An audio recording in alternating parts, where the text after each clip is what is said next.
to welcome back to the djforcex podcast, Zane from Fight the Fade. Welcome. Hi, how are you doing? Thanks for having me back. I am good, man. I am good. How are you? Just staying busy. I'm doing great. What we like to hear. It's what we like to hear. We're going to talk about your band's new music in a moment, but like I said, just before I hit record, it's been a while since you guys were on. Last time it was around 2021, sort of towards the end of the year, I think it was. Yeah, I think it was right around the release of our last record, Apophysitis. Yes, So that was, to my recollection, at least last time that we got a chance to talk. So it was. It was. I think it was about the time you released Cut and Run as one of the singles from that album. And thank you for saying the album title because I was struggling with that beforehand. Um, you weren't the only one, trust me.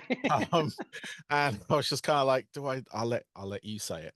So I'm not going to try and repeat it because I will. My tongue will just twist and not get anywhere. It'll just throw everything off. But yeah, I mean, obviously, it's been a few years. You released that album. How has it been in that time? I mean, there's obviously a lot of time has passed, and obviously the world is kind of almost a different place from where it was at the time. I think we were just coming out of one of the few lockdown, COVID restricted times that we had. Um, but yeah, what have you guys been up to in the last few years? Well, we've been up to cooking up some new tunes that we just have started kind of releasing more of. It started out pretty slow. We were doing just kind of a single here and a single there, and we did a couple of features with like Toronto is Broken and Kaiso, and then Daedric did a feature with us. So it's been a little bit more collaborative for some of those songs, but once we got the ball rolling, so to speak, the writing really picked up. I've been doing a lot of like acoustic gigs as well, just kind of like solo acoustic stuff to stay sharp, and it's a lot more intimate setting. I get a chance to really, meet almost everybody that's there, and I get to play some covers. I get to play some, stripped down versions of Fight the Fade songs, and so yeah, that's been a lot of fun. That's been keeping me really busy. Plus, my home life, I've got three boys at home. Oh, So my wife and I stay on our toes. Our youngest is about to turn 3 in August. So that's great. it's that's plenty to keep us busy. So Yeah, I've been there. I've got three girls. And I mean they're teenagers and beyond teenagers now. One of them's like 20 and coming up to oh 21. So, wow. but yeah, no, my other two are 14 and 16. So I've gone through the young phase with them. And obviously you got three boys, so it's gonna Hmm. be a lot more active, I think. Whereas now, Yeah, we've been learning how to like ride dirt bikes and stuff like that, yeah, and that's so I'm sure that's a different animal than the girls, but it is. it's I love being a dad, man. That's something I not. Those are words I never thought would come out of my mouth in my younger years. Yep. But I love being a dad. It's pretty great. It is amazing. I mean, I can't even really put into words as much as just saying I love being a dad as well. It's Hmm. just one of those things where you just like when I was younger, it was kind of like maybe would I not? I didn't really have like I don't want to diss my family, but they weren't exactly stable um at the time. Yeah. So just kind of you do question that because you're like am I the sum of what they are or what they've gone through? And it turns out no, I've been married 17 and a half years now, and yeah, and it's just it gets better and better, especially being a dad, watching my kids grow up, watching my kids at the moment going one of them's going through exams, like school exams and stuff like Okay. that, and watching her kind of well, she's stressing out a bit, but she seems to be accomplished things, which is nice. And now they're old enough to take places that we couldn't really take them before, and they want to go to gigs, they want to go and do things like that. So we've taken them to see Harry Styles. We're going to take them to see Taylor Swift against my better judgment. But You I can lead a horse to water, but you can't make it yeah, drink, right? So exactly. So I'm taking them to people they want to see. So I think one of them wants to go see Ricky Montgomery, if you've heard of him. He was some online star that's kind of he's doing quite. He sold out the venues here, which was really good. And yeah, just stuff like that, and just watching them grow and become women, basically, which is scary enough, and going Well, through. we're kind of on just the cusp of some of that stuff because our oldest is he just turned 12. Okay, And so he's starting to kind of find his own footing a little bit and his identity and all of that. And we're starting to be able to take him to things like concerts and that kind of thing. And so that's been, man, that's a challenge in itself, trying to support their identity as well as like trying to make sure that they're, respectable men or women that are, good contributors to society, and their character is really important. And yeah, man, so on our last record, Apophysitis, the one that just came out yeah, last year, the opening track on that is called Not Enough, yes, and that was written when my youngest was born. It was kind of born out of these like feelings of inadequacy because kids require a lot of love, yeah, and just um, the daunting responsibility as a parent to teach and love this, like what seems to be just totally innocent, totally perfect little baby, mhm, right? And I looked at him and I was like, this child is so innocent, is so perfect, and I am so not. yep, So how am I supposed to love this child and give this child everything that he needs to be a good man when he grows up? yeah, And that was just so daunting to know that, to feel like I'm just not enough. And that's really where that song came out of. So it's parenting is a challenge, man, but it's such a rewarding one. yeah.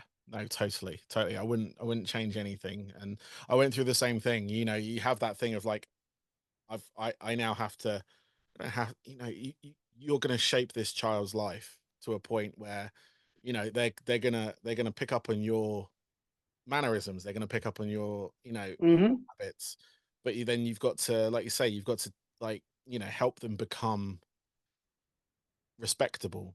You've got to teach them that there is, you know Right from uh, wrong. right from, well, yeah, that's the premise of that, but also like how they treat other people, and how they approach other people, and what my sort of like outlook on life is, and they've got to find their own. They can obviously, Mm. listen to what I have to say, but it's about listening to everyone else as well, and Well, and I respect. think they learn a lot about love from the example that their parents set out for them. Yeah. So like I really think that my boys are hopefully going to love their spouse later on in life based on how I love my wife. Mm, And there's a lot to be said for that. So I think a lot of people will look at parenthood as like the priority list is your kids, then your spouse, and then it goes from there. yeah. But I truly believe it needs to be flipped. Like you love your spouse, and your kids will learn how to love and treat their spouse when they grow up based on that. Everything trickles down from that. Yeah. Um, and but yeah, anyway, look for my parenting book coming out. Yeah. Yeah. Look forward to that. That's right. But what's really ironic about being a parent and being in a rock band, and I've heard Dave Grohl talk about this a little bit too, is they could care less about the rock and roll stuff. No, no. That doesn't impress them at all. Super Yeah. humbling. It's So it is humbling on that front, because I was in the same thing as well, and because I was in a band back in the day, and they've seen videos of me playing on stage, they've listened to my music, and I think there's a certain thing where they like it, but they won't share it with their friends, you know, or vice because it's versa. dad, it's like Yeah. because it's dad, it's cringy, I guess. I don't Yeah, know. exactly. I mean, I released an album earlier this year, and they listened to it, and I was like, well, go tell your like alternative friends, because it's like a new metal album. So, and I've seen them hang around with these people, and I don't think they did. I don't think they did. So, which was fair enough. Which was fair enough. I was just like, oh, okay, it was worth a shot, to see if they'll be into it or not. But Yeah. yeah, it's a weird thing. It's like I've seen was it Tom Araya's kids looking at him like, the hell, like what the heck's going on? Or he's like doing like his whole metal thing, the Slayer or whatever. Right. He's like, making Yeah, a they have yet to come to a Fight the Fade show because I don't know if they're ready for that yet. But it'll be a special moment. Don't worry. Don't worry. But back to Fight the Fade. Obviously, like you say, you've got some new music on the way. You've just released a brand new track called Gangrene. Yeah, man, I was so excited for that track to see the light of day. So it's a great track. I've been listening to it prior to this, and it's great. I mean, you had Eye of the Hurricane as well. That came out is that about a month ago? yeah, that sounds about right. And It Stranger, feels shorter than that, but I think it yeah. was about a month ago. And you had a track called Stranger as well come out. Yeah, and Yep. is this all part of the album kind of trajectory? Yeah, so we're building towards an album release, which the title of which we haven't announced yet, but there is a title, there is our artwork. It's all just building the anticipation towards that. Scratching is the track that we did with Daedric. That should also be on the album, I believe. So I was going to say I've got a name for the album. It was on one of your. Oh, you do? I think so. It was on the press. Oh, was it? I mean, tell me if it was right, if this is right or wrong. Okay. Isolationist. Yeah, that's it. So maybe it is out there. If not, it is now. Let me just have a quick look, just so I can, because I can always edit this later. Sure. Exclusive. Exclusive. The DJ Force 10 podcast. Yeah, when you released Gangrene, where is it? Fight the Fade. That was from that album. One I can't pronounce. I'm sure I read. Yeah, there we go. Yeah, Fight the Fade have released an electrifying new song, Gangrene. Latest single from the upcoming album, Isolationist, slated for release in October this year. Okay. Okay, yeah. So there we go. Kind of exclusive. It's on the press release, but right. Yeah. So I'm glad that that's kind of out there now, though, because we just released some new merch not too long ago. In fact, this is one of the shirts that we released. This is the Helix design, which is super rad. I got both shirts myself because I think they're awesome. But the other one is like, I think it's called the Virus Dog or Virus Bulldog shirt. And it doesn't make a whole lot of sense until like the album title. It's hard to explain to people until the album title's out there. Yeah. And it's like you've got, I don't know if you've seen it or not, but you've got this guy kind of figure that's got all these like spiky things coming out of him, and then he's walking this dog-like creature that's also the same way. It almost looks like it almost looks like a COVID-19 dog. It's like the viral kind of thing. Yeah. But it's covered in all these spikes, and the idea behind that is like, isolationist. Stay away from me. That kind of thing. So, but anyway, yeah, the new merch is really cool, and I'm really excited for this record, and just to hand off to the world. Like, Gangrene is out, Gangrene is yours, in a good way, because that could, gangrene is not necessarily not a great thing, but the song is good. That's right.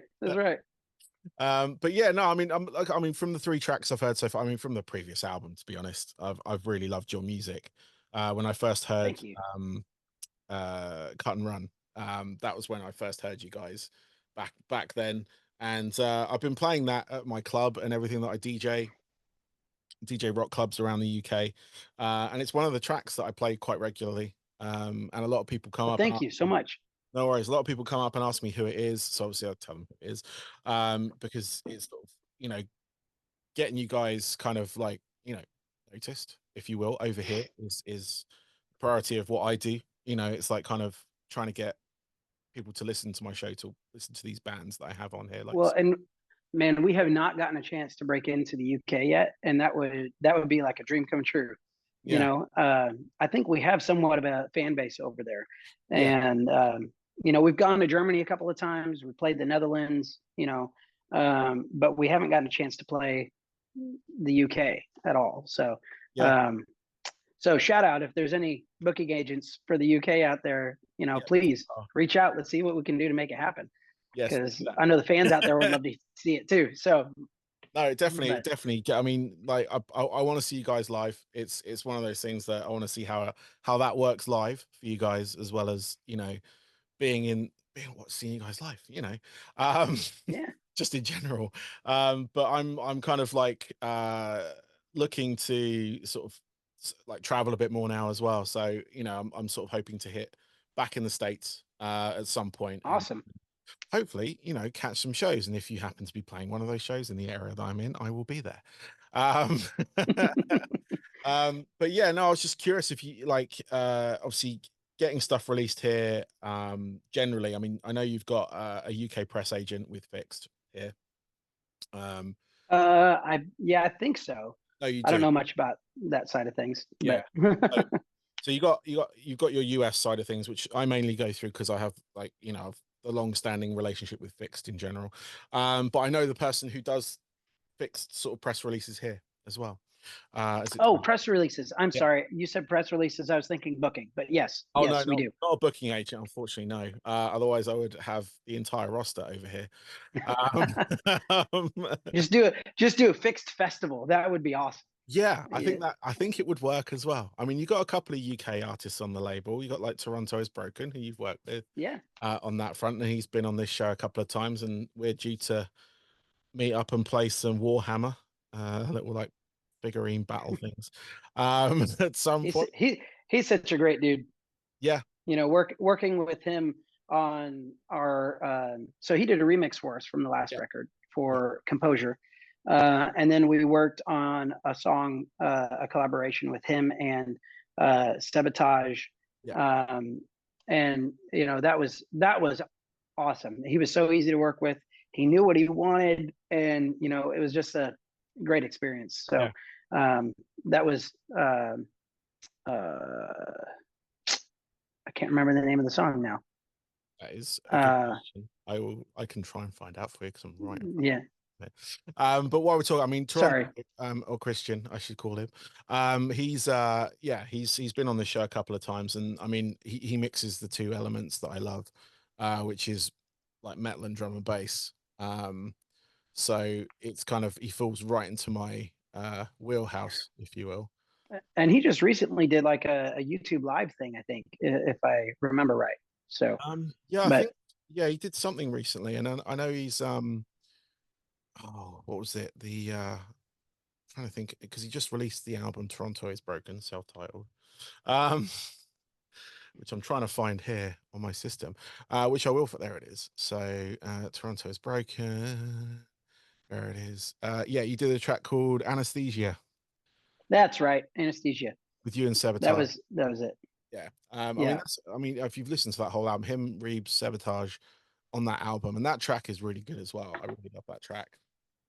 that was Um, so much fun to do because it was not just me featuring on a track; it was with other artists, and to get to hear like from the demo all the way through, like everybody all together was really really cool. I hadn't been a part of something like that, so it was great of him to think of us and reach out for that. yeah, no, and I hope there'll be plenty more collaborations coming up. I mean, Fixed generally as a label and artists on there do, there's a lot of crossover, as you've already had, Mhm. Idric, and see Toronto's Broken, and Yeah, we did one with Andromeda as well, yeah, and that was a lot of fun too. Um, that one actually. So Tyler, our guitarist, he also did some vocals on Conquer, um, because he also sings for another band on Fixed, which is yes, called Coping Method, yeah, um, and you know they're also really really good. So, um, but which is ironic because on this new record we're working on right now, I've been doing a little bit more guitar playing on the record than I typically have in the past. yeah, And that's always exciting for me to get to, you know, branch out. I play guitar pretty regularly, mm, just in life and in doing my acoustic gigs and that kind of thing. So I've been playing guitar for years and years. And so it's nice to bring that element back in, with Fight the Fade in the studio. And we're going to start incorporating some of that more live. So there's different elements in this record, and that's what we try to do with every effort that we put out is, you know, not, we don't want to do Apophysitis part 2. Yeah. We want to take what we learned in Apophysitis and our albums previous and build on that, use that as like the tools in the toolbox for us to build something new. And so I think we've done that, and it should show in this record. Gangrene is a prime example. It's like, it's kind of all over the place. It's melodic, but it's also really heavy. Yep. And that's one of the reasons I was so excited to get it out there. Yeah. No, I mean, there's definite growth in sound and everything. And I mean, I follow you on social media, so I see you do a lot of like acoustic shows and things like that. And that must sort of obviously, you know, helps build confidence for one. I didn't realize you did fight the fade tracks and some of those things as well, which is kind of cool. Oh yeah. I would love to hear like how you sort of translate them acoustically as well. That might be a future album release, us maybe. You never know. So we put out on my personal YouTube page, I've got some acoustic recordings that I put together of Not Enough and what's the name of the song? Not Enough and I'm blanking. Letting Go. Okay. Not Enough and Letting Go. Yeah.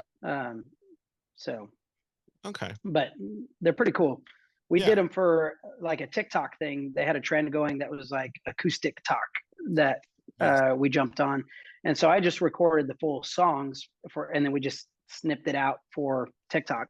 And I was like, well, we got to put the songs out somewhere, so I just put it up on my YouTube page. So fair enough. I just find that's interesting whenever bands do that, whenever they sort of strip their songs back, and it's always interesting, especially when they're a sort of heavy act, and it always kind of surprises me on how well those songs can be like stripped back to the sort of bare minimum and still have impact with it. It's kind of testament to the songwriting in itself, because you can kind of like look at some tracks, and if they did them acoustically, you can kind of maybe not. But there's also and some just like they try to play it like they're playing it with a full band, and you have to alter the arrangement to fit an acoustic setting on, especially on heavier songs. So we did a whole acoustic record after our Second Horizon album called Second Horizon Reimagined, and that was a lot of fun. Turning all these songs on their head and just making them acoustic was a lot of fun. Nice. I'll have to go back and listen to it. So what have you got planned for Fight the Fade at the moment? Do you have any shows coming up, any tours, anything like that planned, or is it just sort of album promotion and then see what kind of gets booked along the way? Well, so a bit of both right now, because we are a 3-piece band that's pretty spread out across the US. Really, mainly it's Tyler being over in Pennsylvania, and then me and Alyssa are here in Oklahoma, and so that makes it really tough. And really, we have to be more choosy with the shows that we book. It's got to be beneficial for sure. You know, that's got to be a guaranteed benefit in order to hop on a plane and get 2 of us over there, or hop on a plane and get him over here, you know.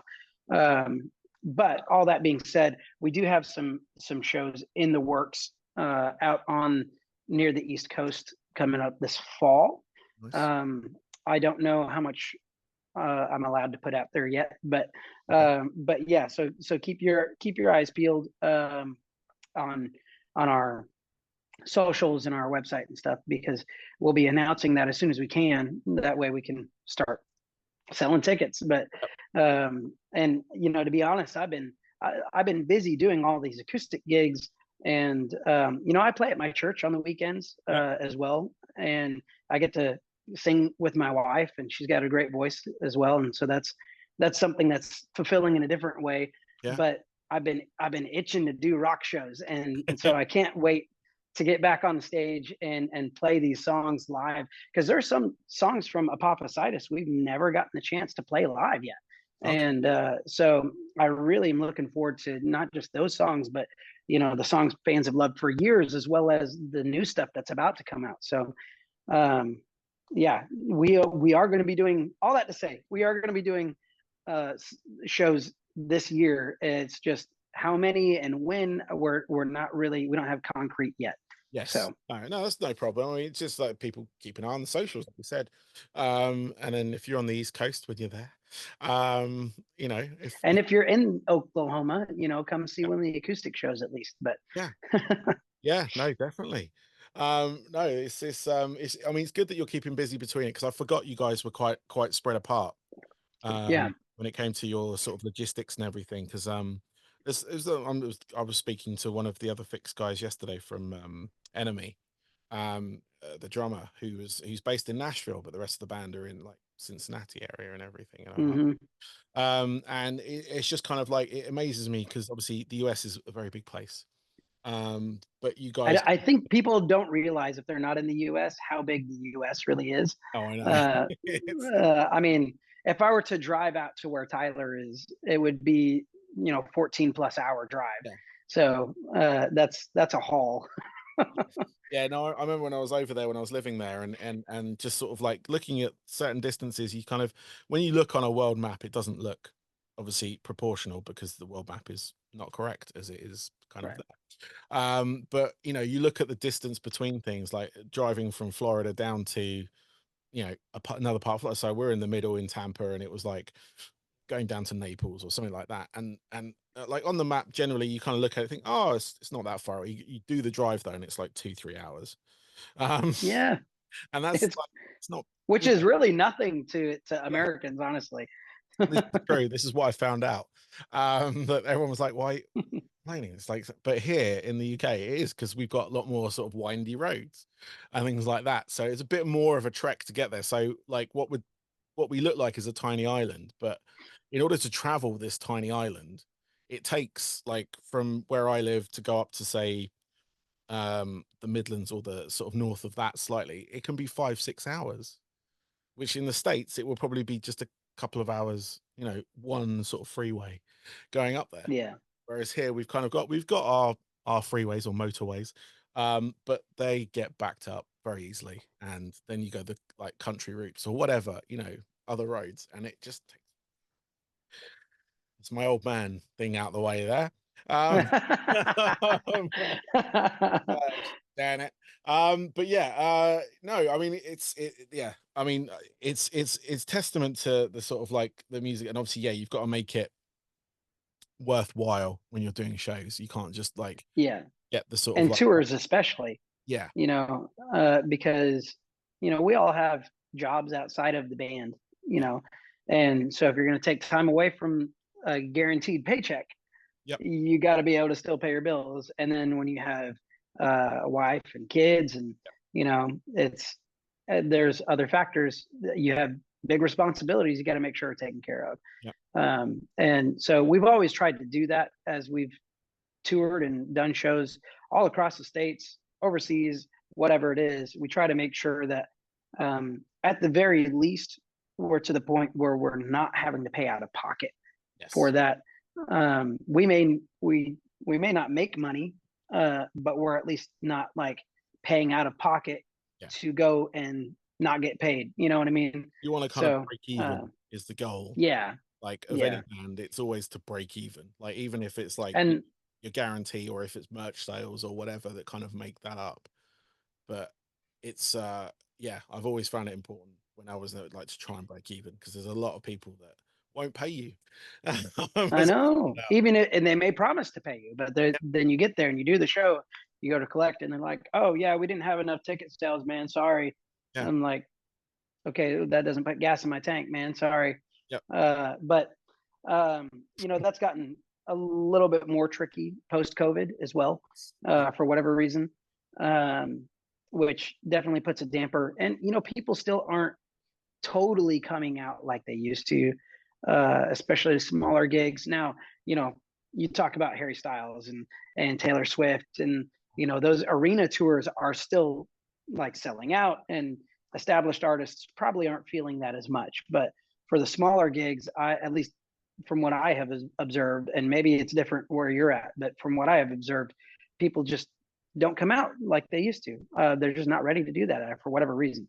it is difficult. I mean, there was a point where everyone was desperate to get out and they all came out, and then it kind of backed off a bit, because I think obviously Yeah. with the COVID stuff still out there, it hadn't gone away. It was just that we were allowed to go out and do stuff.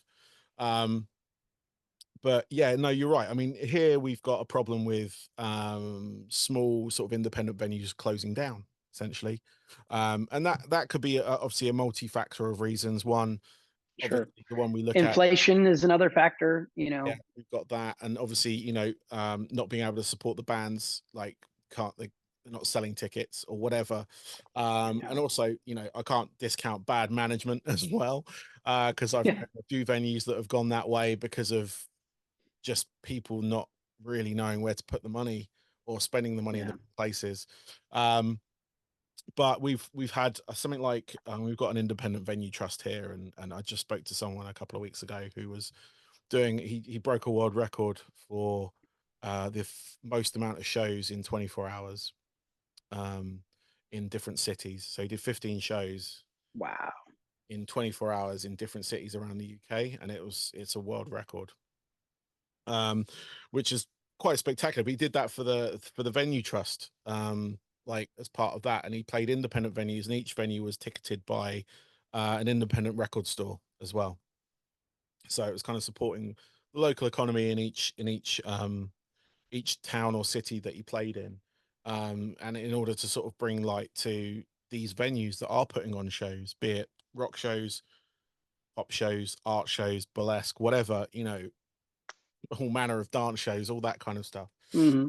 But that's the problem we've got here, is a lot of those smaller venues that used to cater for a lot, especially the heavier bands and stuff like that, have disappeared, or they've become something else, um, which is highly unfortunate. And but you've got to support what's there, and Well, and everything comes in cycles, yeah, so this may just be a season where the heavier crowds are just not coming out, yeah, and you got to make your way through it. Yeah, and yeah, um, you got to evolve a little bit. And I think that's where some of those venues you'll find are changing into something else, mhm, just so they can keep the doors open. yeah, But I have noticed an uptick in um, like electric guitar is coming back into popular music a little bit more lately, which is really great. yeah, That to me tells me that rock is back on its way in.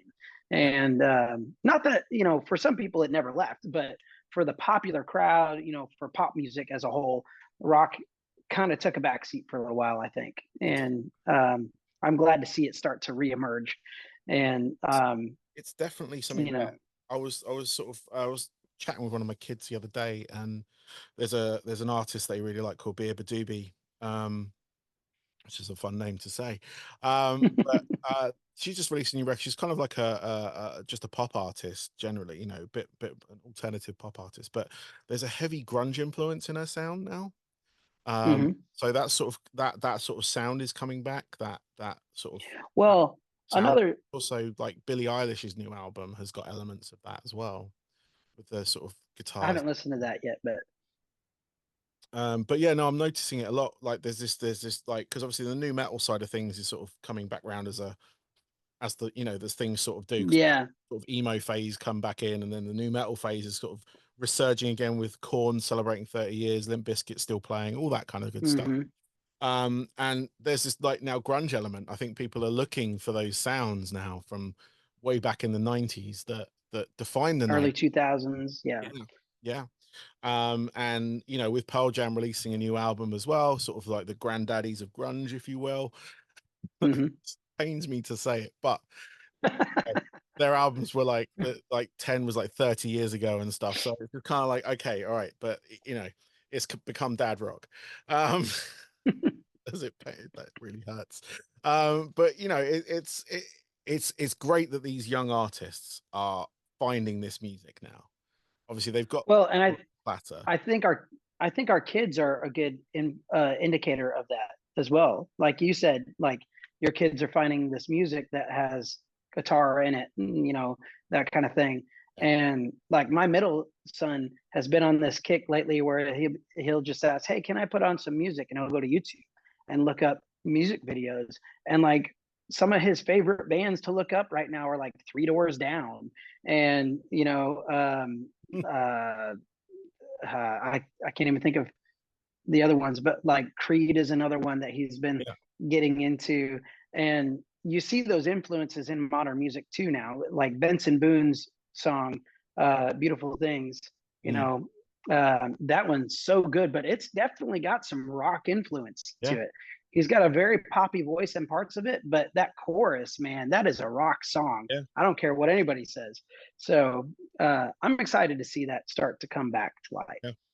It's nice. It's bringing back that kind of organic feel to the music as well. That has been missing, because there's a lot of artificial sounds, and there's the threat of AI, Yeah. creating music now and everything, and kind of, obviously whatever happens with that, it will disappear. It's like everything, it won't become the norm, but I hope not anyway. But yeah, no, it's great hearing like you say, guitars coming back, organic sounds coming back into music, Hmm. and people actually caring about that side of it. Whereas before, because like the music industry became very disposable, it still is, but Yeah. a lot of sounds are easily made, and they can sort of follow a sort of generic formula. They have a beat, and that's all they need. You've got the personality of the person over the top of it, and that's all they kind of need. And that formulaic approach is something that when we were writing this record, we were trying to kind of avoid in some senses. Like there's a formula that works, that people love, that, you intro, verse, chorus, verse, whatever. And so we have tried to turn some of that on its head with this record. Um, and we've got a few songs that haven't even come out yet that definitely showcase that.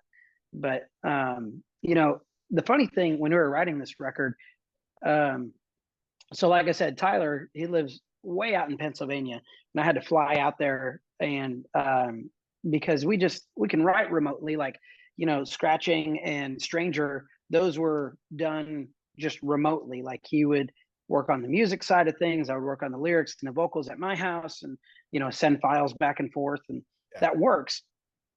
But there's something magical about just the chemistry that him and I have when we're in a room together.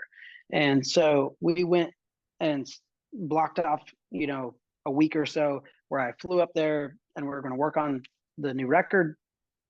And the first trip I made up there, I got miserably sick while I was up there, like just fever, sore throat, cold sweats, the whole shebang.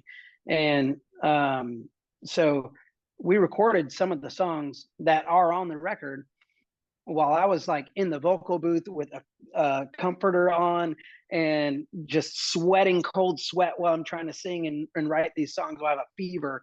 Yeah. And it was miserable, but we got a lot of really great ideas out there. So Eye of the Hurricane that just came out recently, Yeah. if you listen to that very first line, I'm pretty sure that it is the original take when I was just dog sick.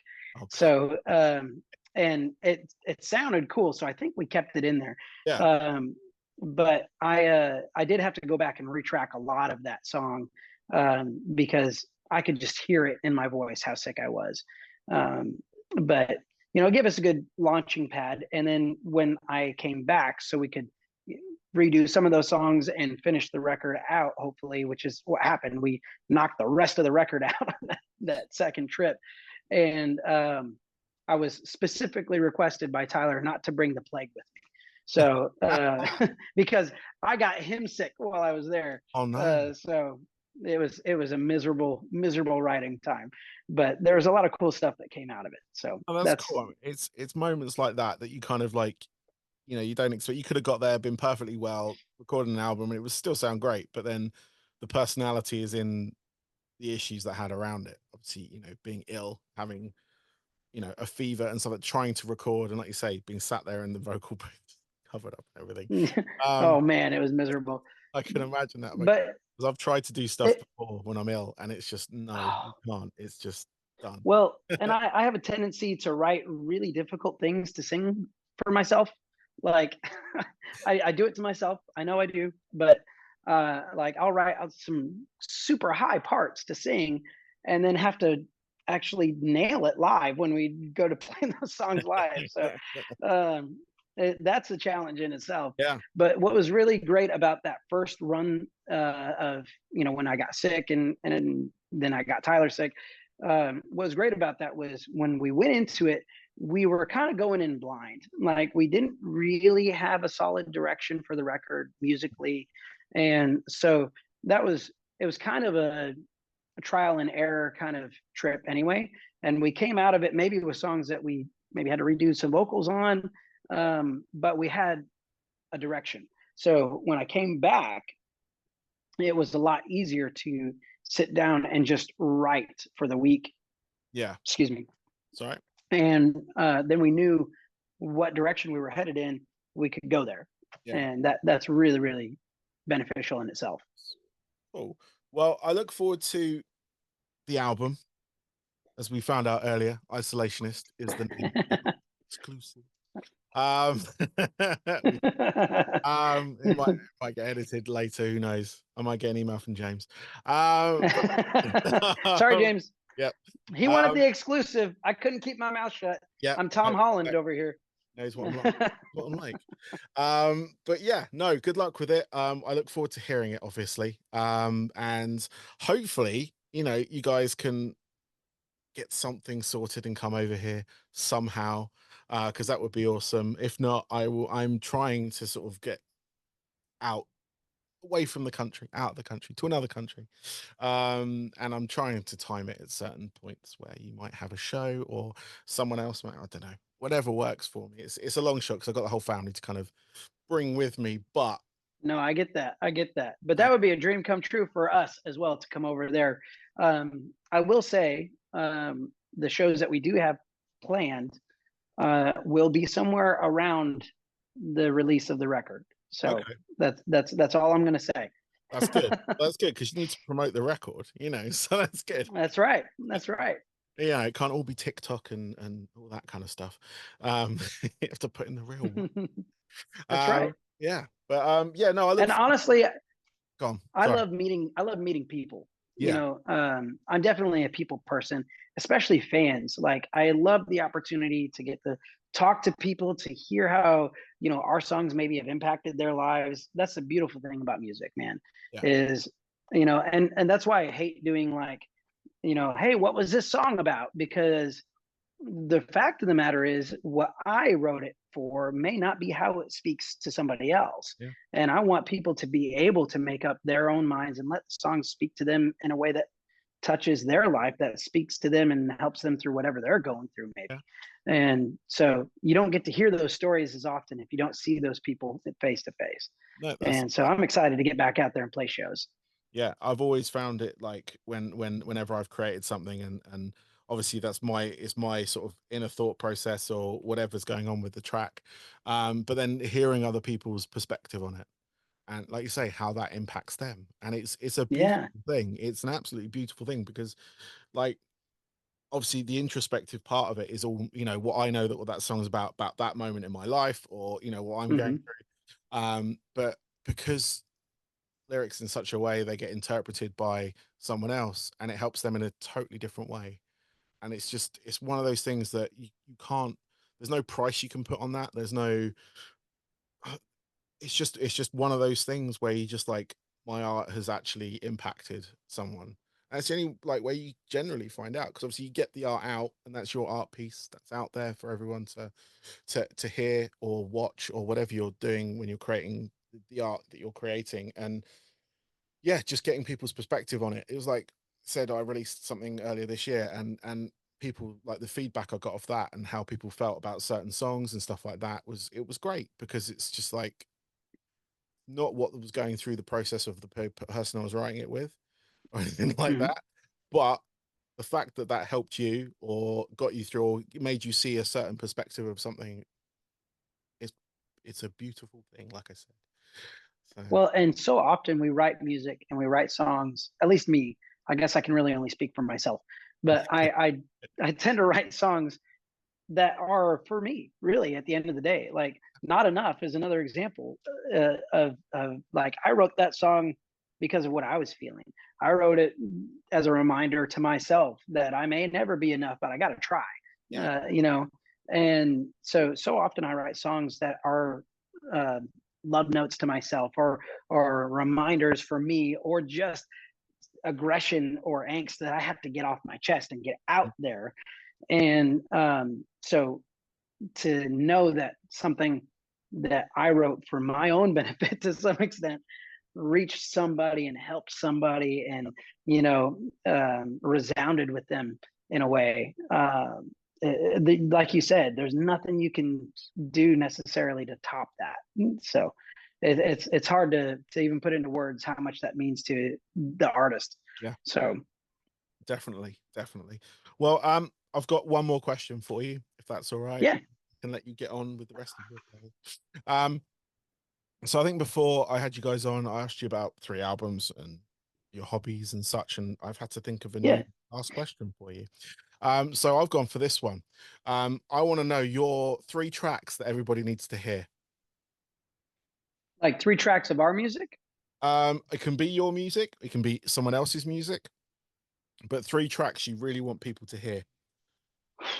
Oh man, that's a loaded question. It is a very loaded question.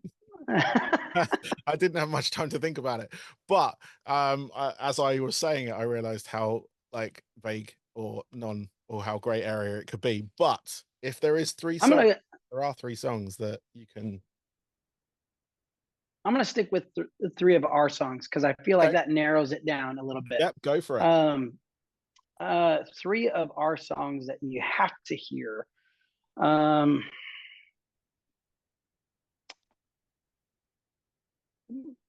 going to take this from the perspective of somebody who's never heard our music. Yeah, go for it. So probably Monster is a great track to introduce somebody. It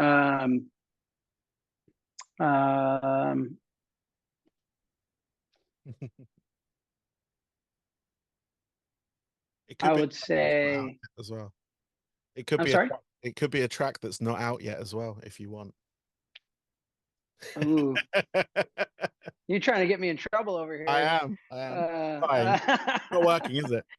Some of my I will say some of my favorite songs on this new record are not out yet. Okay. But and so that's why I'm like having so much trouble, because I want to say those, but nobody can find those. So I would have to say Monster. Yep. And then Not Enough, just because how versatile a song it is, how much it means to me personally. And I really think an underrated song of ours is the song Over and Over from our In Love, In Hope, In Peace album. Yep. So Monster, Not Enough, which are both on Apophysitis, and then Over and Over, which is on our In Love, In Hope, In Peace record. So. And obviously the 3 tracks you've released right now as well. Well, yes, obviously. Stranger is another one, but you only let me do 3. So I know, it's all right. It's all right. And I love Gangrene, but like there's I wish I could tell you the rest of these songs, man. You're killing me. But I'm trying. The best is yet to come. That's all I can say. All right, awesome.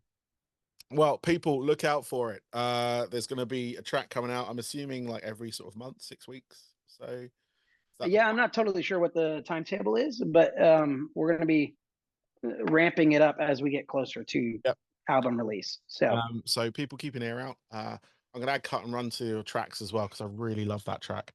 Yeah, Cut and Run. So Cut and Run actually started as a B-side. I don't know if you knew that, but that is a song that we wrote during our self-titled, I think, our self-titled record. That was a demo that came out during that, and we just didn't fit the rest of the record, so it got cut, and then we kind of shelved it for a long time until we got communication open with Fixed, and that ended up being our first release with Fixed, just to test the waters and see how things went. And it's blown up beyond what I ever thought it would. So a song that we shelved ended up being one of the top tracks from that record. So it is always the way. but obviously it fits fixed like sound, if you will. It Well, has a it's real totally element. different than the demo was initially, so that's why. But Have you ever released the demo? we haven't, you know. Maybe we'll have to do that for like an anniversary edition of something. Yeah, But maybe. I have it. I have the demo, Okay. and it's pretty good. But it's I don't think it's anywhere close to what it ended up being. Yeah, yeah, So, but it would be fun to put it out there and get people to hear what it started out as. yeah, yeah. No, So, I'm always interested. It's that and voice notes on people's phones I want to hear, especially musicians. dude, oh man, There should be like a I playlist or an album or something of just like bands' voice memos and what songs they turned out to be. Um, I mean, if I showed you my phone, we'd be scrolling for 10 minutes looking yeah, through these voice memos. It's crazy. So, it is the one thing I want access to whenever I'd like, it's like I know what it is because I remember doing it myself. Like there was a music memos one as well where you could like do multi-track, so you could do like a percussion beat with beat really, on one track. I can't remember what it was called. And there was another one where you can kind of like do a melody. You can basically it's like up to I think 3 or 4 tracks, but it was sort of like do the drums or whatever, okay. and then like you can do the melodies or whatever on it, or a vocal line of some kind. And it was like it was kind of like a horrible thing when you got it all together because it's just your voice trying to do this sort of thing. uh, but it was just like I wish I could like if there were like bands out there like be the big bands, small bands, whatever, but just like how this song came from this voice memo to the track that they released and just seeing the evolution from that. And it just sort of it's good for like budding musicians as well because it's like just not justification, what's the word, kind of enforces what they're doing, if you will. But like Oh yeah. putting those voice memos on there and this is what it could be if and I keep seeing this thing pop up on my feeds now, a music thing where it's a microphone with an audio program and it turns your voice into MIDI. So if you want to do a drum beat, What? yeah, it's really weird. Wild. And it's like you don't have to play an instrument now. You can literally do all that with your voice and a microphone, and you can just like Wow. do your sort of like you want to do some sort of drum thing, and it tracks drums. It just converts it all into MIDI files, and then obviously you attach whatever you want to that. I did a whole solo record of just like love songs that I wrote for my wife, and almost that entire record started as voice memos, and I still have them on my phone. And I just sometimes you got to get that idea off your chest, Oh yeah, and while it's still in your head. And man, you're not kidding. That voice memo like tool is a game changer. yeah, So yeah. That's crazy.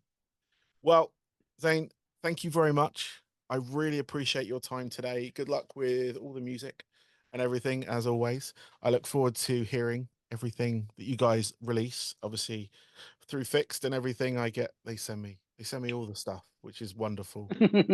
Although I did spend money with them recently, so I did pay for some, but only to have some albums imported from the US to the UK that we can't get here on vinyl. It wasn't one of your releases, unfortunately, we but don't have anything on vinyl yet, man. I would love to okay, get a vinyl record out there. that's Um, that's my dream is to get something on vinyl out there because I mean, these things behind me, they're not fake. This isn't a backdrop. These are turntables, and they do work. Um, that's awesome. but no, I picked up a couple of like when I think they had a sale recently, and I just picked up a couple of records Fixed to released. So and But you would have gotten one of ours, oh but we yeah, just didn't totally. have any out Yeah, there. exactly. That's what it was. Yeah. Exactly. Yeah. Killed on the postage, I'll tell you that. Um, but that's the Mm, peril of no longer living in the US. Um, but yeah, no, I mean that's the dream of mine to get something on vinyl. That's one day I will have something. I know I've got to manifest it somehow. Um, right. but yeah, we got to go do that sometimes. But if you get something released on vinyl, I will pick it up. So I'll make sure to I will make sure you know about it if we yes, get a vinyl release. yeah, no, So definitely, definitely. Yeah, get James on the case. He'll sort that out.